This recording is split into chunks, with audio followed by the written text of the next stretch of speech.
છોટાઉદેપુર નગરપાલિકામાં જન્મ મરણ વિભાગમાં અરજદારોનો હોબાળો સામે આવ્યો। વહેલી સવારથી લાઇનમાં ઉભેલા 20 થી 25 અરજદારોએ કચેરીમાં રોષ ઠાલવ્યો છે। ઓફિસમાં કોઈ જવાબદાર કર્મચારી હાજર ન હોય અરજદારોમાં ભારે રોષ જોવા મળ્યો, જેથી હોબાળા બાદ સવારે 11:20 રજિસ્ટ્રાર ઓફિસે તેઓ આવ્યા હતા।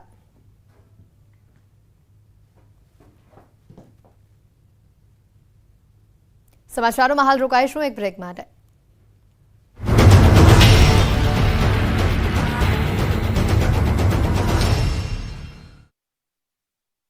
દુકાનો પાસે ગટરના પાણી ભરાતા વેપારીઓ દુકાન ખોલવી તો કેમ તેવી સ્થિતિમાં છે। પાલિકાને અનેક વખત રજૂઆત કરવા છતાં કોઈ નક્કર પગલાં ભરાયા નથી। જોકે વેપારીઓએ કલેક્ટરને રજૂઆત કરતા પાલિકાના કર્મચારીઓ સફાળા જાગી કામે લાગ્યા। કલેક્ટરે પાલિકાના અધિકારીઓને તુરંત કામગીરી કરવા ઠપકો આપ્યો। જોકે વેપારીઓ વરસાદને લઈ હજુ ચિંતિત છે, કારણ કે વરસાદની સિઝનમાં આ વિસ્તારમાં કમરસમાં પાણી ભરાય છે। પાલિકા દ્વારા ભૂગર્ભ ગટર મામલે કોઈ જ નક્કર કામગીરી કરવામાં આવી નથી। 14 મેના રોજ પોઈચાની નર્મદા નદીમાં નહાવા પડેલા 7 લોકોના મૃત્યુ થયા હતા। આ ઘટના બાદ નર્મદા જિલ્લા તંત્ર સફાળું જાગ્યું છે। હવે પોઈચા ઘાટ ખાતે નહાવા અને કોઈ પણ વિધિ માટે પ્રતિબંધ ફરમાવવામાં આવ્યો છે। લોકોને નર્મદા નદીના તટમાં જવા માટે 1 કિલોમીટર દૂરથી જ રોકવામાં આવે છે। આ માટે પોલીસે પોઈચા મંદિરના ગેટ પાસે બેરિકેડ લગાવી પ્રતિબંધ લગાવી દીધો છે। મંદિર પાસેથી જ પ્રવાસીઓને પરત મોકલવામાં આવી રહ્યા છે। કોઈ પણ વિધિ માટે આવતા શ્રદ્ધાળુઓને સામે કિનારે જવા માટે કહેવામાં આવે છે।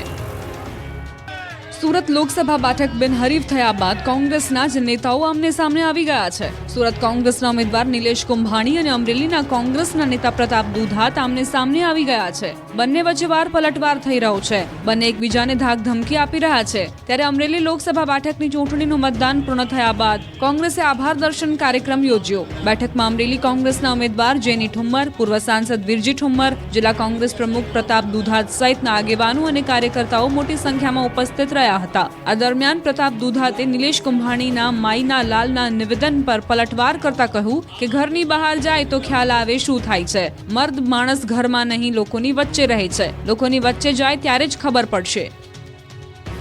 માયનો લાલ કોઈ હાથ અડાડશે કે નહીં અડાડે, એ વ્યક્તિ મિની બજારમાં જાય, એ વ્યક્તિ લોકોની વચ્ચે જાય ત્યારે જ ખબર પડશે કોણ એને હાથ અડાડશે, કોણ નહીં અડાડે। રાજકોટમાં કોંગ્રેસ પ્રદેશ પ્રમુખ શક્તિસિંહ ગોહિલની આગેવાનીમાં બેઠક યોજાઈ। બેઠકમાં જિલ્લા કોંગ્રેસ પ્રમુખ, શહેર કોંગ્રેસ પ્રમુખ, મહિલા સેવા દળ આગેવાન સહિતના કોંગ્રેસના આગેવાનો ઉપસ્થિત રહ્યા હતા। ત્યારે શક્તિસિંહ ગોહિલે કહ્યું, કોંગ્રેસે ક્યારેય પણ સત્તા માટે કામ નથી કર્યું, જનતા માટે કામ કર્યું છે। ત્યારે રાજકોટ જિલ્લા કોંગ્રેસ પ્રમુખ લલિત વસોયાએ જીતનો વિશ્વાસ વ્યક્ત કરતા કહ્યું, ગુજરાતની 10 થી 12 બેઠકો પર કોંગ્રેસની જીત થશે। આ બાજુ અમદાવાદમાં કોંગ્રેસ પક્ષની બેઠક મળશે। 22 તારીખે અમદાવાદ કોંગ્રેસ કાર્યાલયમાં બેઠક। કોંગ્રેસ પ્રભારી મુકુલ વાસનિક અને પ્રદેશ પ્રમુખ ઉપસ્થિત રહેશે। લોકસભા ચૂંટણીના ઉમેદવારો પણ બેઠકમાં હાજર રહેશે। લોકસભા ચૂંટણીમાં રહેલા ઉમેદવાર અને પાર્ટી અનુભવ અંગે થશે ચર્ચા। લોકસભા દીઠ થયેલા મતદાન અંગે માહિતી આપશે। બેઠકમાં જિલ્લા પ્રમુખ, લોકસભા બેઠક નિરીક્ષકો હાજર રહેશે। આ ઉપરાંત ચૂંટણીમાં પાર્ટી વિરુદ્ધ કામ કરનારાનો પણ અહેવાલ મંગાવાશે। ઉનાના શહેરી વિસ્તારમાં 2 દીપડા દેખાયા। રેલવે ફાટક નજીક એક સાથે 2 દીપડા જોવા મળ્યા। 2 દીપડાના દ્રશ્યો સીસીટીવીમાં કેદ થયા। શહેરી વિસ્તાર તરફ દીપડાના આંટા ફેરવતા લોકોમાં ફફડાટ ફેલાયો। સ્થાનિકોએ વન વિભાગને જાણ કરી। રાજકોટના ગ્રામ્ય વિસ્તારમાં દીપડાનો આતંક જોવા મળ્યો। જીવાપર ગામે દીપડાએ વાછરડી અને વાછરડાનું મારણ કર્યું। દીપડાની હાજરીથી ગામ લોકોમાં ભયનો માહોલ છવાયો। ગામની સીમમાં વન વિભાગે પાંજરું મૂક્યું। ચોમાસાને લઈ ખેડૂતો માટે ખુશ ખબર। અંદમાન નિકોબાર ટાપુ પર ચોમાસું બેઠાની સત્તાવાર જાહેરાત કરાઈ। કેરળની નજીક પહોંચ્યું ચોમાસું। હવામાન વિભાગનું અનુમાન સચોટ સાબિત થયું। અંદમાન નિકોબારમાં ચોમાસાનું 3 દિવસ વહેલું આગમન થયું। 22 મે બંગાળની ખાડીમાં સર્જાઈ શકે છે લો પ્રેશર। 24 મેના રોજ ડિપ્રેશનમાં ફેરવાશે લો પ્રેશર। વાવાઝોડાને લઈને હવામાન વિભાગે કરી છે આગાહી।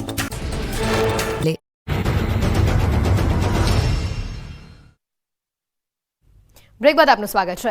અમદાવાદથી શંકાસ્પદ આતંકીઓ ઝડપાયા છે અને ઝડપાયેલા આતંકીઓના કેસમાં નવો ખુલાસો સામે આવ્યો છે। કોલંબોથી તામિલનાડુ આવ્યા હતા આતંકીઓ અને તામિલનાડુથી તેઓ અમદાવાદ આવ્યા। આઈએસઆઈએસના હેન્ડલરના ઇશારે મૂવમેન્ટ તેઓ કરતા હોવાની પણ માહિતી સામે આવી છે। અમદાવાદ એરપોર્ટથી 4 શંકાસ્પદ આતંકીઓ ઝડપાયા છે। ગુજરાત એટીએસે આ 4 શંકાસ્પદોને પકડ્યા છે। આતંકી સંગઠન આઈએસઆઈએસ સાથે સંકળાયેલા હોવાની એક્સક્લુઝિવ માહિતી ન્યૂઝ 18 પાસે સામે આવી છે। કેટલાક આરોપી શ્રીલંકાના રહેવાસી હોવાની પણ શક્યતા છે। ઝડપાયેલા શંકાસ્પદો પાસેથી અમદાવાદથી ચેન્નઈ જવાની પણ ટિકિટ મળી આવી છે. તેઓની જે આ મૂવમેન્ટ હતી તે સામે આવી રહી છે. વધુ માહિતી મેળવીશું સંવાદદાતા નવીન ઝા અમારી જોડે સીધા જોડાઈ ચૂક્યા છે. નવીન, જે આ ચારેય આતંકીઓની જે મૂવમેન્ટ સામે આવી છે, આઈએસઆઈએસ સાથે સંકળાયેલા હોવાની વાત અહીંયા સામે આવી રહી છે, વધુ કોઈક માહિતી, તેઓની પાસેથી કોઈ શંકાસ્પદ હથિયાર કે તેઓ અન્ય કોઈ માલ સામાન કબજે કરાયો છે?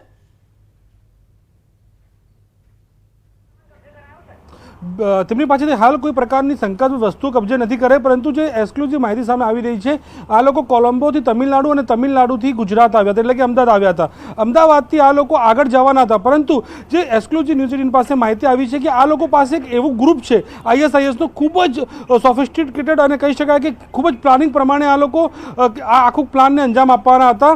ક્યાંક ને ક્યાંક જે માહિતી મળી રહી છે કે એક સ્ટેજ પૂરું થાય તો બીજા સ્ટેજ ઉપર કઈ રીતે જવાનું છે, ત્રીજા સ્ટેજ ઉપર કઈ રીતે જવાનું છે, તેની માહિતી હેન્ડલર દ્વારા આપવામાં આવતી હતી. હેન્ડલર તે લોકોને અલગ અલગ દેશમાં હોવાનું પણ સામે આવી રહ્યું છે, એટલે હેન્ડલરે એટલી માહિતી આપી હતી કે તમારે તમિલનાડુથી અમદાવાદ આવી જવાનું છે અને અમદાવાદ એરપોર્ટથી તેમને અલગ માહિતી આપવાના હતા. પરંતુ તે લોકોની માહિતી પહોંચે અથવા તે લોકો અલગ પોતાનું કામગીરીમાં આગળ વધે એ પહેલાં જ ગુજરાત એટીએસે 4 લોકોની ધરપકડ કરી લીધી છે, જેમાં 4 શ્રીલંકન સિટીઝન હોવાનું સામે આવી રહ્યું છે. આ લોકો આઈએસઆઈએસ સાથે જોડાયેલા છે અને ગ્રુપ મારફતે તેમને તમામ પ્રકારની માહિતી પ્રોવાઈડ કરવામાં આવતી હતી અને ત્યારબાદ આ લોકો આગળ જે છે તે પોતે આગળની જે કામગીરી છે અથવા જે અંજામ આપવાનો તે આપવાના હતા. પરંતુ ગુજરાત એટીએસ અત્યારે તમામ લોકોને પકડી તેમની પૂછપરછ હાથ ધરી રહી છે. આ લોકોના હેન્ડલર કોણ છે, ભારતમાં હેન્ડલર કોણ છે, અન્ય દેશમાં હેન્ડલર કોણ છે, તમામ હેન્ડલરની પૂછપરછ બાદ જે છે અન્ય ખુલાસાઓ સામે આવી શકે તેમ છે. હેતવી જી બિલકુલ નવીન, જે રીતની માહિતી છે અને જે રીતની મૂવમેન્ટ તેઓની સામે આવી છે કે તામિલનાડુથી અમદાવાદ અને તેઓ ફરીથી પાછા ચેન્નઈ જવાના હતા, એટલે તેઓની ખાસ કરીને એક શંકા એ પણ જઈ રહી છે કે તેઓ અમદાવાદમાં કંઈક મોટું કરવાનો પ્લાન કરી રહ્યા હતા કે કેમ?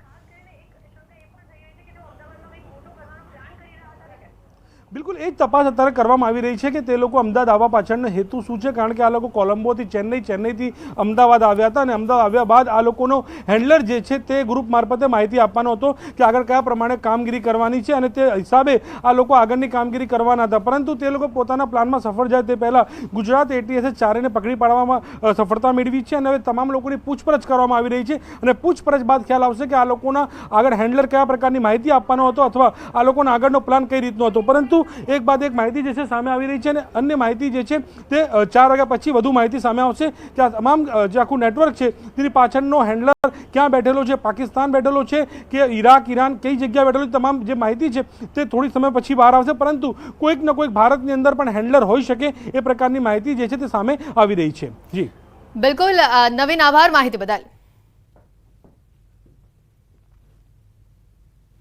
આગળ વધી અન્ય સમાચારોમાં તો રાજકોટથી વિગત. જાણીતા કથાકાર રાજુ બાપુ સામે રોષ સામે આવ્યો છે. વિવાદિત ટિપ્પણી તેઓએ જે કરી તેની સામે રોષ ઉઠી રહ્યો છે. કોળી સમાજમાં રોષની લાગણી છે. કોળી સમાજના રાષ્ટ્રીય ઉપાધ્યક્ષનું નિવેદન સામે આવ્યું છે. ગુજરાતમાં ક્યાંય સપ્તાહ કરશો તો અમે વિરોધ કરીશું, આ નિવેદન આવ્યું છે કોળી સમાજના ઉપાધ્યક્ષનું. તો તમે જે વાણી વિલાસ કરી છે ને, તો તમને એક રાષ્ટ્રીય ઉપાધ્યક્ષ તરીકે ગુજરાતના કોઈ પણ ગામમાં તમારી સત્તા નહીં થવા દેવી. કોઈ પણ જગ્યાએ તમારી સત્તા થશે ને, કોળી અને ઠાકોર તમારો વિરોધ કરશે. એટલે વહેલી ધોરણે પહેલા 2 હાથ જોડીને માફી માંગો, પછી તમને ખબર પડશે કે ઠાકોર અને કોળી સમાજ કોણ છે. જે તમે વાણી વિલાસ જેના ઈશારે કર્યો છે એ અમને નથી ખબર તમે કોના ઈશારે ઠાકોર અને કોળીને ટાર્ગેટ બનાવ્યા છે.